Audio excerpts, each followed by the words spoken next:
Hey guys, welcome back. This is Ted with Forward the Line. Thank you all for watching, and thank you to those who took a look at the other videos we have up. Please like and follow if you would be so kind, and rumble rant down below if you like what I have to say, or you just want to call me stupid. Um, Check us out over at X at Forward the Line and at our website, forwardtheline.co, where we've got some shirts, goodies, a couple new shirts just dropped, and more to come. Please share if you like what you see, like what you hear. And this one's going to be a little bit political today, so hang in there. Got a lot of news to catch up on. So, first story here from The Guardian. Trump defends Musk as backlash to federal workers' ultimatum grows. President intervenes amid first signs of internal dissension as government departments push back. Donald Trump has stepped in to defend Elon Musk from a mounting backlash in his own administration after some cabinet members told U.S. federal workers to ignore the billionaire entrepreneur's demand that they write an email justifying their work. Sorry. The U.S. president was driven to intervene amid the first signs of internal dissension over the disruptive impact of Musk's so-called Department of Government Efficiency, DOGE, which Trump has authorized to seek mass firings in the federal workforce and reduce supposed waste and corruption. Goes on to say how the FBI Director Kash Patel and the National Intelligence Director Tulsi Gabbard told their people not to respond, which, duh. They deal with classified and secretive information all day. And I wouldn't be surprised if they think that there's enough stupid people in their department, at least for now, that may be dumb enough to put in possibly classified information on their tasks in that email. So it's kind of common sense that that would get done. So I chose the story because it's from the Guardian, genuinely, and they're terrible. They've gone so far left. They've been left. I don't know if they've ever been moderate, but it's just they're so predictable that they would say something like this. And it's funny because there's no real backlash among the administrative officials, right? That he appointed, for that matter. I mean, there might be some, talk behind closed doors of the people underneath of them, Tulsi and Cash. But there's definitely the backlash is coming from some of the employees that were already fired from the federal government, and the left, the current iteration of the Democrat Party, instead of moving towards a moderate perspective, is taking those people and creating advertisements and videos to promote their, oh, poor, woe is the federal workforce that got fired. Well, first of all, a lot of those people, if you see those ads, a lot of them are young. And of course, there's always sprinkled in a few people that might be a little bit older. I don't think any of them are close to retirement, which is a good thing. But if those people have any type of skill in their job, they would very easily find a job in the private sector and work, like a lot of us do. But yeah, they might not get the same level of benefits and security, which I understand if you're doing that for your family. But there's a lot of companies out there that provide very good health insurance benefits and very, very good pay. You'll make more money off the bat. So those people are kind of, I don't pay attention to them. I think it's all for clout and just because they don't like Trump. It's TDS is what it is, and it's expedient for the Democrats to use those people to promote their agenda, which is likely because they're losing a lot of their money to their donors and the lobbyists that work with them. I'm sure there's Republicans in there that have the same thing. I mean, it's on both sides of the aisle. It's the same problem. But if I'm not mistaken, Trump made a comment on this with Macron, I believe it was, basically saying that this is a method that helps weed out anybody that either isn't doing their job at all and paying attention to their email, or not paying attention to their email, or working from home, or if they're not purged, the email's not purged from the system, or those people are dead. Who knows how many that are in there that we're sending checks to. There might very well be people that we are sending checks to that either aren't or even just providing the infrastructure to office space, whatever it may be. We have all these people in the system that aren't there, or at better not doing their job. Um, so this is a good thing, and to fight against it is just because they don't like Trump. That's why. It's because they don't like Trump. And the ones that get fired, yes, it's sad. I'm sorry, but we have to break a few eggs in order to get the budget down, right? And this money that DOGE is coming up with is only a small portion of the budget. But as they move through and as they find more and more, the benefit isn't as much the money as it is finding out how bad the rot really is within the government. And it's not like this hasn't been done before. I believe it was in the 90s under Clinton, 30,000 jobs were cut. I don't know if they were actually like tech jobs per se, or I don't know I don't know the exact reasoning, but there were a whole bunch of employees cut. And it even had its own little mission, reinventing government. Um, so it's not abnormal to see that. And then you have there was a story I saw about there were some officials in the DOJ who just straight up resigned, right? And they probably I didn't read the full story, but I'm sure they said something like, "Oh, we can't do this because." Trump's bad, and we can't do this to the American people, and blah blah blah blah blah. But in reality, they're probably resigning because they don't want to get fired, because insubordination equals termination. That's what it is in just about every other job that you ever work for. If you tell your boss, "I'm not going to do what you tell me to do," then you're going to be fired. And as a matter of fact, this happened in '73, I believe, under the Nixon administration. Is the last time this. It was called the Saturday Night Massacre, where basically. I think it had to do with Watergate to a certain extent, but Nixon needed some information given to him or an investigation done on certain things during that time, and the official under him refused and then resigned. So then he told the deputy version of him, the guy that resigned, to investigate it, and that guy said straight up no. So then Nixon sent somebody to fire him, and before the guy fired him, he just resigned. So it's not even like it's an abnormal thing to have the resignations. So none of this is really crazy and obnoxious. It's just politically expedient to bitch and moan about it. And I can only say that on Rumble, but that's exactly what it is. They're just bitching and moaning about it. And the ones that get fired that really do work hard, maybe once we go through and we cut, then we can take the time to go back through and use the resources that the departments have to rehire the people in a reasonable amount of time that actually do their jobs, and then we all become more efficient. We save money and more efficient. So it's just, I mean, there's better ways to go about this, and the media just loves it. They just run with it because it benefits their agenda. It benefits the propaganda that they want to put out. And as you all know, the Smith-Mundt Act allowed for companies to propagandize to the American people, and you probably know about that. And if you don't, look it up. So it's just it's not surprising. Anyways, let's move on. This is from AP News. Vance criticizes Germany's free speech laws in remarks to conservatives. U.S. Vice President J.D. Vance has criticized Germany's free speech laws during an appearance at a conservative gathering outside Washington, linking the country's limits against hate speech to American troops stationed there. German law sets restrictions on free speech, including the long-standing ban on Holocaust denial and any glorification of the country's Nazi past. The limits are an effort to curb extremism and incitement and have led to authorities policing the internet for hate speech and arresting the people allegedly posting and reposting such comments. Quote, "There are thousands upon thousands of American troops in Germany today. Do you think that the American taxpayer is going to stand for that if you get thrown in jail in Germany for posting a mean tweet? Of course they're not," Vance told activists gathered Thursday at the CPAC conference. Okay, so I am very upset with the everything that's happened in Europe. Everything. The United States was the cultural leader of the world up till very recently, in the last couple decades. We were the beacon of what the West should be, right? Free speech. You should be open to speak, especially politically, right? The only laws we have against free speech here that are even, I mean, really, hate speech laws shouldn't really be in effect. I mean, it is beneficial for those that really do commit it, but it has to be totally proven in a court of law.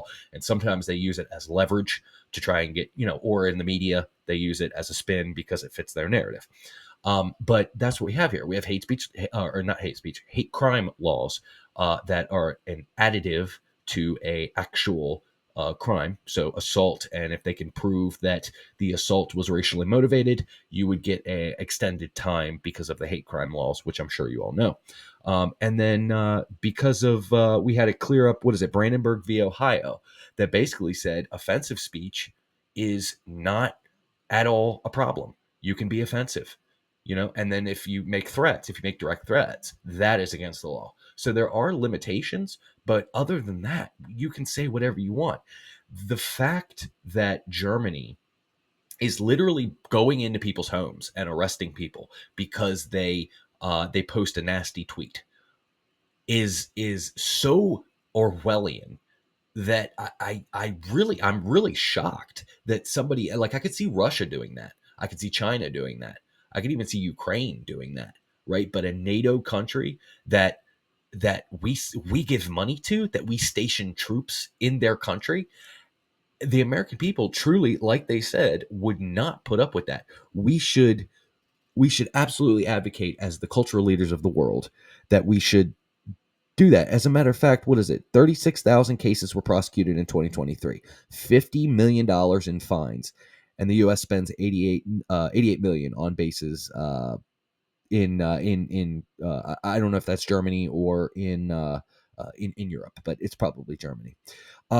So free speech is sacred to us. Why should we put money into a country that's going to blatantly go against what we stand for? Screw them. Seriously, screw them. You want to defend yourself? Defend yourself. You don't want to follow our lead as the leader of the world?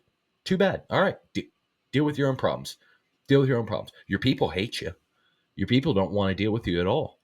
They want to change. And then the next thing you know, that pendulum is going to swing so far right over there, and it might be worse than it is here.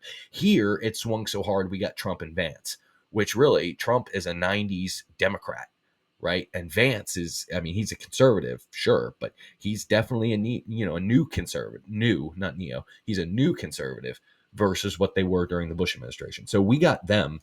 They're going to swing so far right over in Europe that you're going to get, you might even get like a legitimate fascist and authoritarian government. But that's not our problem. That's the thing. It's not our problem. So let them deal with them. And if they want to change, then they can come back to the table and we can discuss things with them, discuss solutions with them. And if they don't, too bad. Figure it out on your own. That's just how I feel. I don't know how you guys feel. Comment below. Let's move on to the next story here. From the Post Millennial.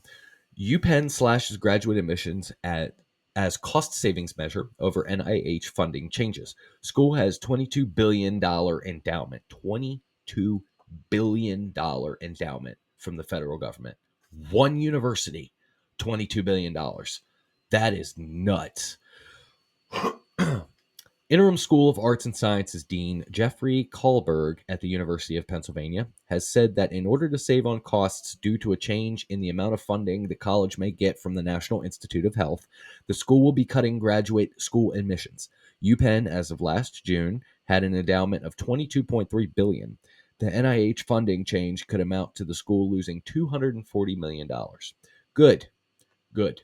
Absolutely good. There is no reason we should be giving that much money, even for research. We should not be giving that much money to universities that do not teach the truth. They do not teach opposing opinions. A lot of them don't allow opposing opinions to even be on campus. The idea of university is of college, of higher education, is supposed to be a broadening of your perspectives, a broadening of your knowledge, and also the pursuit of and a degree that will actually propel you farther in life. That's why you have the STEM, you have law, all of those things that will actually get you a good job. And it seems like over the last so many years, all we get is a flood of liberal arts majors, which might be great if you're going to be a professor. But then outside of that, what do you do? What do you do with your degree? You just spend $100,000 a year on a college and you got no job prospects other than an entry level position at some, some firm or whatever doing graphic design or whatever. I don't know. Whatever it is, you have a BS job, and then you rally around the Democrats who promise you that, oh, we'll just forgive all your loans and spend more money, which teaches nothing but a failure in work ethic. I mean, that shows that you don't have to do your job well.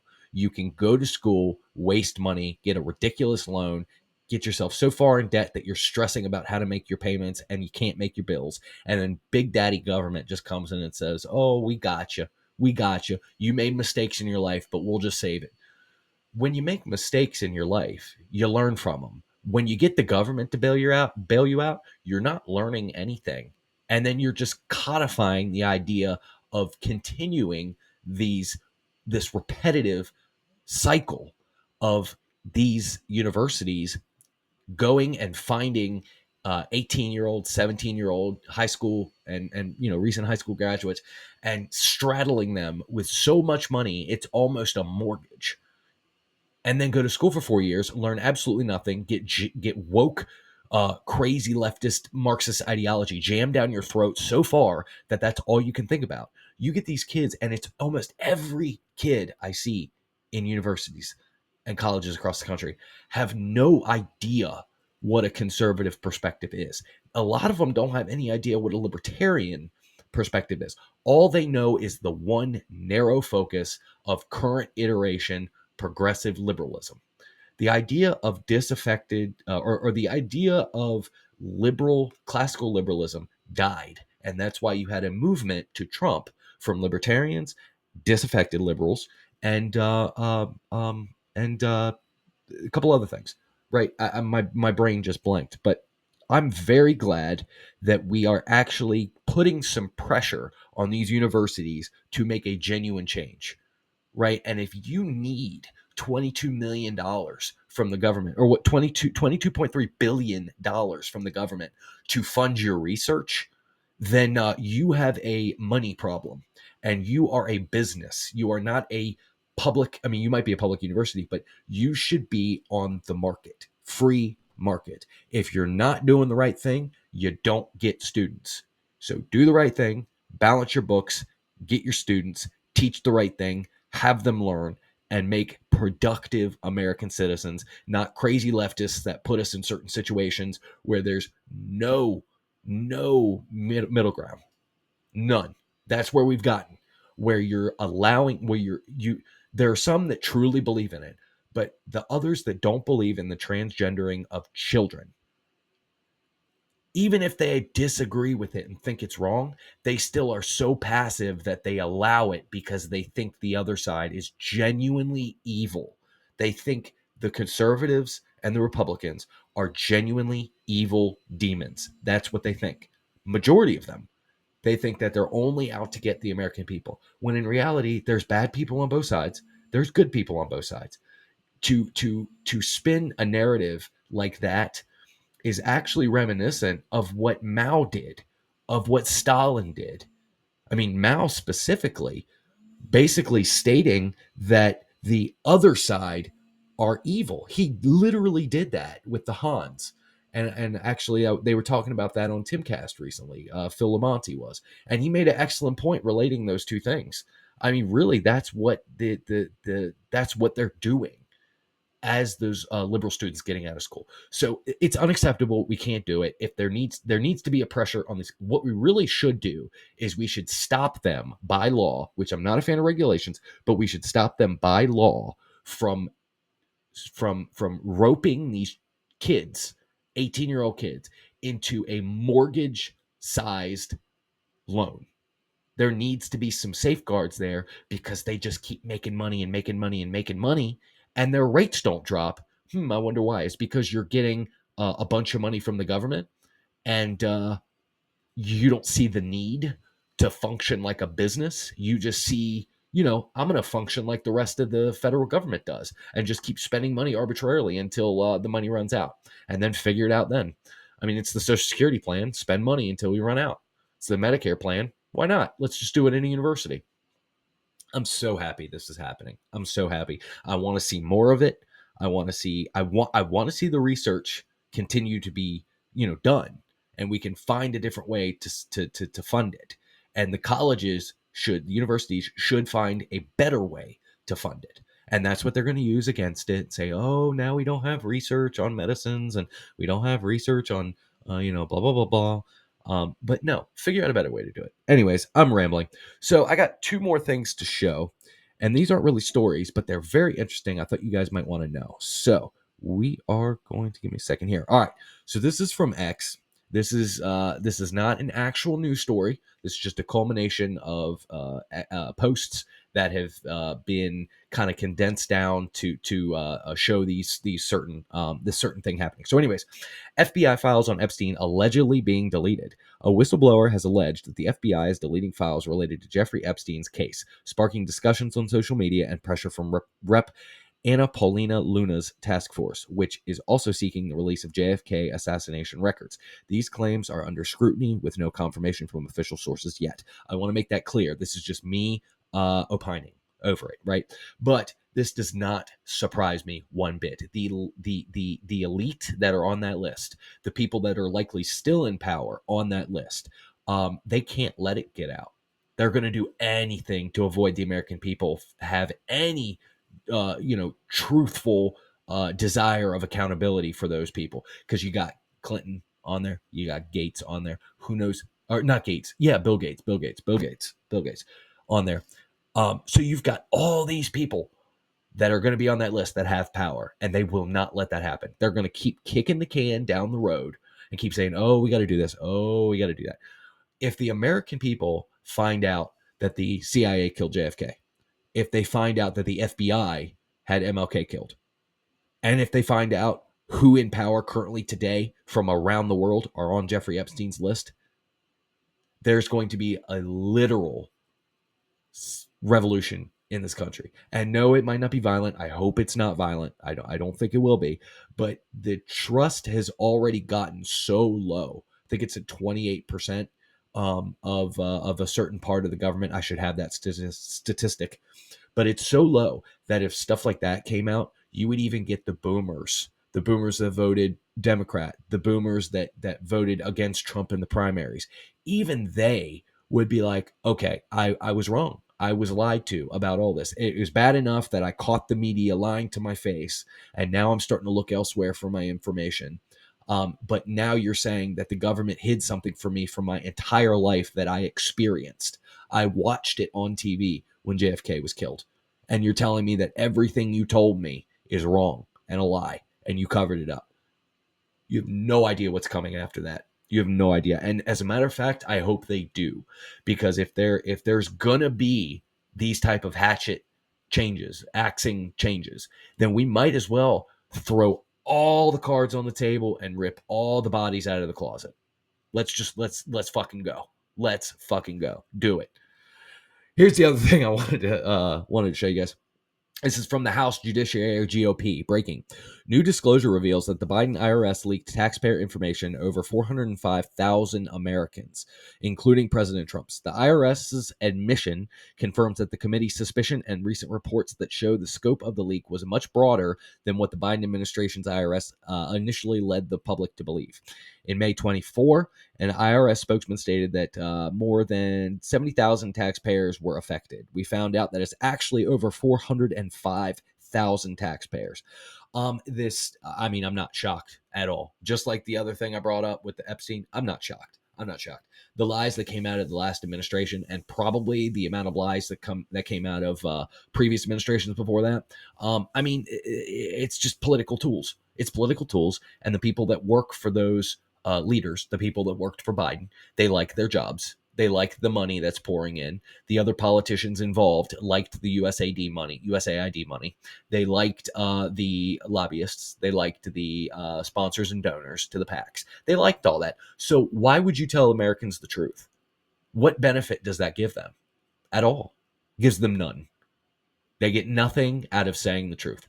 So to find out that 9 months later, it's more.